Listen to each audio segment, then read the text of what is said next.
ঢাকা বিশ্ববিদ্যালয়ের প্রাচীন অঙ্গন, যেখানে জন্ম নিয়েছে অসংখ্য নেতা, বিপ্লবী ও পরিবর্তনের যোদ্ধা। এ মাটিতেই জন্ম নিয়েছে আরও এক নতুন নাম, সাদিক কায়েম। একজন তরুণ যিনি খাগড়াছড়ির ছোট্ট গ্রাম থেকে উঠে এসে আজ আলোচনার কেন্দ্রে। মেধা, সততা আর সাহসের অনন্য মিশেলে তিনি হয়ে উঠেছেন ছাত্র রাজনীতির নতুন চেহারা। কে এই সাদিক কায়েম? কীভাবে তিনি সাধারণ এক শিক্ষার্থী থেকে পরিণত হলেন হাজারো তরুণের অনুপ্রেরণায়? চলুন জেনে নেই তার জীবনের গল্প। ছোটবেলা থেকে তিনি ছিলেন অসাধারণ মেধাবী। খাগড়াছড়ি বাজারের বায়তুল শরফ জব্বারিয়া আদর্শ মাদ্রাসা থেকে শুরু করে চট্টগ্রামে বায়তুল শরফ মাদ্রাসা, তার শিক্ষা জীবন ছিল ইসলামী মৌলবোধের ভিত্তিতে গড়ে ওঠা।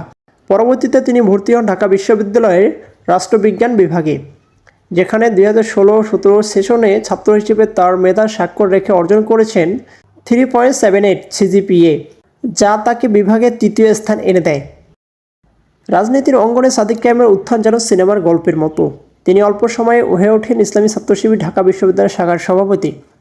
2024 সালে কোটা ও বৈষম্যবিরোধী আন্দোলনে সাদিক কায়েম ছিলেন অন্যতম এক নায়ক, এবং আন্দোলনে আঞ্জাম দেওয়ার জন্য যা যা প্রয়োজন ছিল সব কিছু দিয়েই তিনি সহযোগিতা করে গেছেন। যেখানে তিনি কেবল আন্দোলনের অংশগ্রহণকারীই ছিলেন না, তিনি ছিলেন একজন বলিষ্ঠ কণ্ঠস্বর। তার বক্তব্য আর তার সাহসী অবস্থানে দ্রুতই তাকে আলোচনার কেন্দ্রে নিয়ে আসে। তিনি শুধু ছাত্র শিবিরের সীমাবদ্ধ নন, তিনি পার্বত্য চট্টগ্রাম ছাত্র সংসদের সাবেক সভাপতি, হিল সোসাইটি এর প্রতিষ্ঠাতা, সুজা সেন হল অ্যাসোসিয়েশনের সাংগঠনিক সম্পাদক এবং বাংলাদেশ ইনিশিয়েটিভের সাবেক সাধারণ সম্পাদক। এই বহুমুখী পরিচয় তাকে করেছে অন্যদের থেকে আলাদা। 2025 সালে তিনি বাংলাদেশ ইসলামী ছাত্র শিবিরের কেন্দ্রীয় কমিটিতে প্রকাশনা সম্পাদক হিসেবে দায়িত্ব পালন করছেন।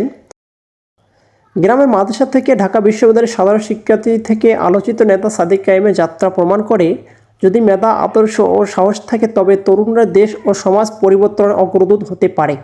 তিনি আজ তরুণ প্রজন্মের কাছে শুধু একজন ছাত্র নেতা নন, বরং অনুপ্রেরণার প্রতীক।